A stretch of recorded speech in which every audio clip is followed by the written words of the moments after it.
Hey, Chuck, did you see the new one? I did. And? I really liked that we got to see a behind the music on a music video. It was pretty cool. That's, it's pretty much exactly what it was. Yeah, I mean, I never thought we'd see the behind the scenes on, no, Mommy, don't do it. Don't hit me again. I'll be good, Mommy. Yes. I mean, who knew David Draymond was Marc Spector? So coming up, Disturbed, Behind the Music, Moon Knight, episode 5. Yes.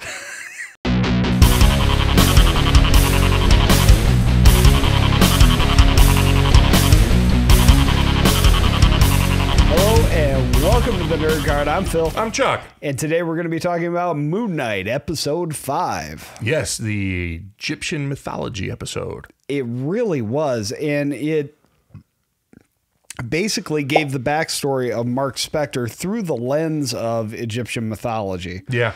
It was really, Chuck, you have the perfect word to describe this particular episode. Go ahead and give it to us. It was existential. It was existential. Very much so. It absolutely was.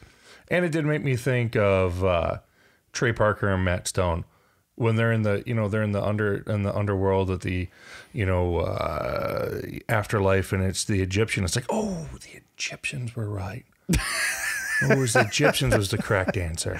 I was wondering where you're going with that, but yeah, because they're famously the Mormons were right, in the Book of Mormon. Sure. So that's what that made me think of immediately when I'm watching. I'm like, oh, I got there. It took me a second, but I got there. Okay, so they're sailing across the desert, going to the underworld. Yeah, it's the Egyptians were right, and it is, as Tower says, it's one of many. Right, it's not the afterlife. There's many different planes of disembodied minds. So this is the afterlife. The afterlife. An afterlife, not the afterlife. You'd be surprised how many intersectional planes of untethered consciousness exist. Yeah. Like the ancestral plane. Oh, just gorgeous. Exactly. It's an afterlife. Which plays into Doctor Strange. But I see through you.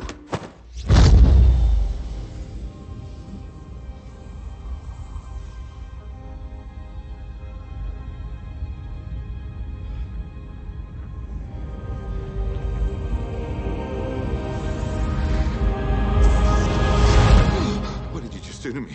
I pushed your astral form out of your physical form. What's in that tea? Right, because Sure, he's been frequently disembodied, and others that come around him have been disembodied, like Spider-Man.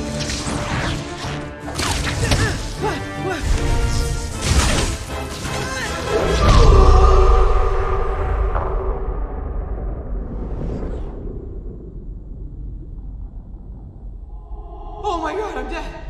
You're not dead. You've just been separated from your physical form. Wait, my physical... What? How are you doing that? I have no idea. You should not be able to do that. This feels amazing. And, well, Bruce Banner from the Eternal one. Sure. So, it's multiple Marvel characters have been disembodied in the MCU. They're in the spirit realm, or they're launched into that. Well, that's kind of what's happening to Marc Spector, Stephen Grant in this particular episode. From a certain point of view. Thank you, Obi-Wan. You're welcome. But what this does is actually makes Marc Spector kind of dive deeper into himself and explain to Stephen Grant, as a matter of fact, how he came to be. Open this door!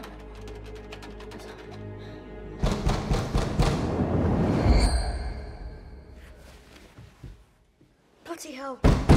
Look at the state of this place. Better sort it out before Mum sees it.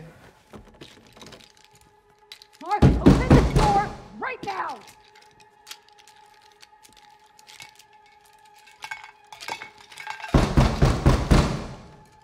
When danger is near, Stephen Grant has no fear. You made me up. Open this door right now! Yeah, I mean, he visually shows him. Yeah, exactly how he came to be. And it all stems back from when Marc Spector was a kid. He took his little brother into a cave, and unfortunately that didn't end so well for his little brother. Well, yeah, I mean, kids make bad decisions, right? And he gets blamed by his mother Basically for letting his little brother die. Well, and horribly, of course. His mother doesn't deal with it well and turns to drinking and turns to... And she's blaming a 9-year-old kid. Really for mistakes in parenting is letting a 9-year-old and like a 6-year-old go out and do dumb stuff. Realistically, that's what it is. Yeah. She's espousing her blame onto her son. Sure. Because she can't probably mentally deal with the fact that her kid died. One of her kids died because they just were off unattended doing dumb things. Right. And so she's not holding herself responsible.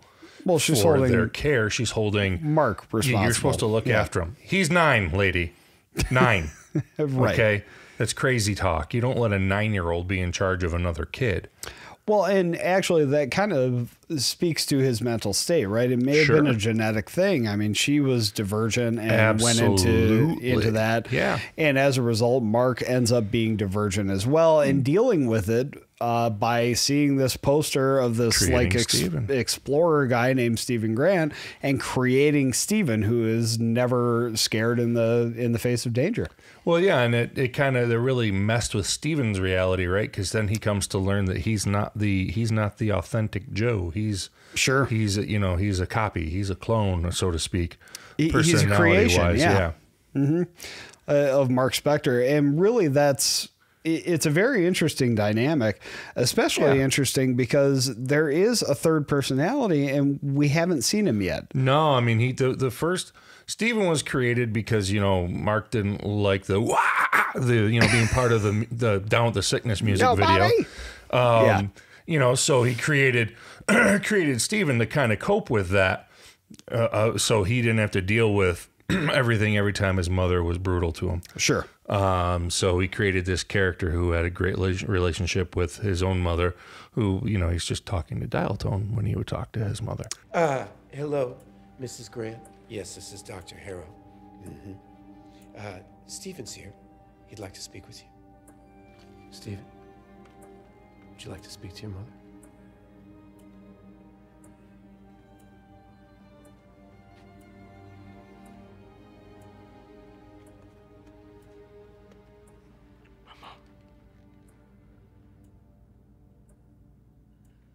Is dead.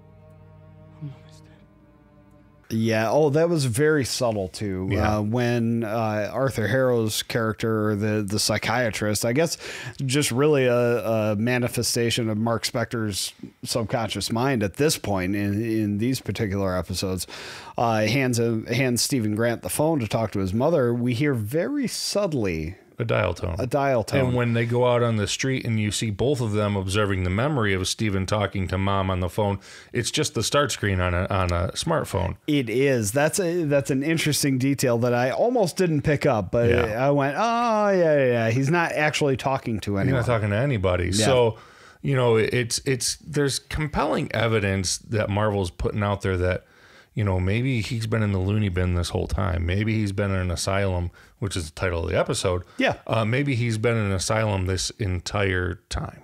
Well, but there's a second meaning to the word asylum. There is. And that is shelter. Right. Right. So, yes, maybe he's in the loony bin, but also maybe he's being sheltered by Taweret in this particular episode. Could be. And that's the meaning of asylum. It really is. I mean, it's a great piece of filmmaking. No, it is. It's the whole as a whole. When you look at it as a whole and you go back and you look at, the goldfish consistently being there in different forms. Sure. And, only being partially colored in when Stephen has it on the wall in his bedroom, but fully colored in when his brother is coloring it in the other memory. There's a lot of different cues and signs there, being locked to the wheelchair, being locked on his bed. Oh, sure.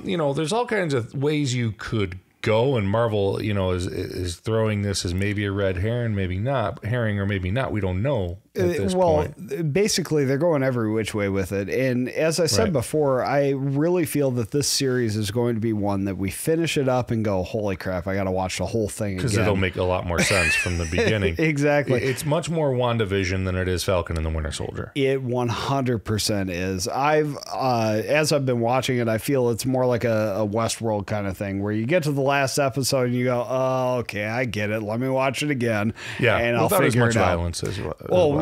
Well, yeah, not nearly as much violence or naked people. Or multiple timelines. Yeah, well, there are those in this most recent episode. Oh, no, not nearly as many. Yeah. But yeah, no, it's overall like one entire piece of work in this series, much more so than I think other series have been. Well, maybe except WandaVision was like that too. Yeah. And yeah, you're right. You're going to have to go back and watch it again to really see how everything fits together. Because right now, I don't even know if I have a prognostication for what happens in episode 6 other than they win and beat Amit. I don't know. Well, I don't think I do either. Frankly, what we saw was, Stephen and Mark in Duat, which is transporting them to their afterlife. Yeah, Elysium. Elysium. It's the Field of Reeds, but Elysium, very, very similar. Maybe Russell Crowe will come running up to him at Who knows? Well, I think he's a DC guy now, but... no. He's Zeus, apparently. He's Zeus, yeah. No, all right, well, who knows? Maybe Zeus will show up. But what we see with all of that is, Stephen Grant falling off the boat and ending up in Duat as... Which balances the scales. Which balances the scales. He ends up leaving. And do we see Stephen Grant again? I suspect we will. Do we replace him with somebody else? Or I don't know. Here's the whole thing for me. When I was watching this particular episode, I really felt as though I was watching an origin story for the character of Moon Knight. Yeah. More so than I have leading up to this. I felt like I was learning the mythology of Moon Knight prior, but what I was learning today was the actual origin. Well, you see where Khonshu actually gets him and turns him into Moon Knight. Yes, exactly. Then rise and live again as my fist of vengeance, as my Moon Knight.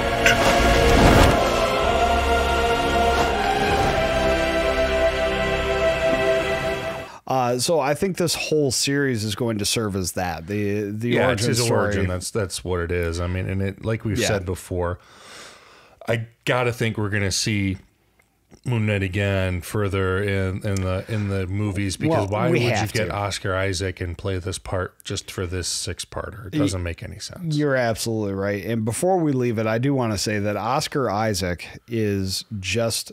we've said it before. He's incredible in this show. He's so freaking brilliant in this show. Even when he's on screen saying nothing, you know exactly which character he's playing. He looks like 2 different actors. He really does look like 2 different actors. It's amazing that one guy that is one guy is able to come off and look like 2 different guys and be 2 different characters. It's astounding. He's done a great job in this show. I really, from the first moment I met him as Poe Dameron, because I didn't know him prior to that in Star Wars, I went, you know what? All right, this guy's cool. I like watching him. What'd you do to BB-8? Right.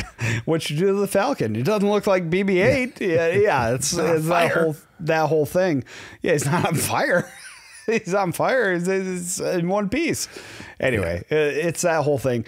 But he's a fun actor to watch in that. And you go, all right, well, he could be Poe Dameron. He's just playing a Han Solo type. In this, we really, really see his acting chops. Yeah, they're good. Yeah, and they're really good. I've been enjoying this series. I know Chuck has. I hope you have been as well. We're going to wrap it up for episode 5. Can't wait to see you next week for episode 6. In the meantime, I would like to remind you to check us out on YouTube, Facebook, Instagram, Twitter, SoundCloud, Spotify, all of that good stuff. We are out there. And with that, we will say, what's on your nerd card?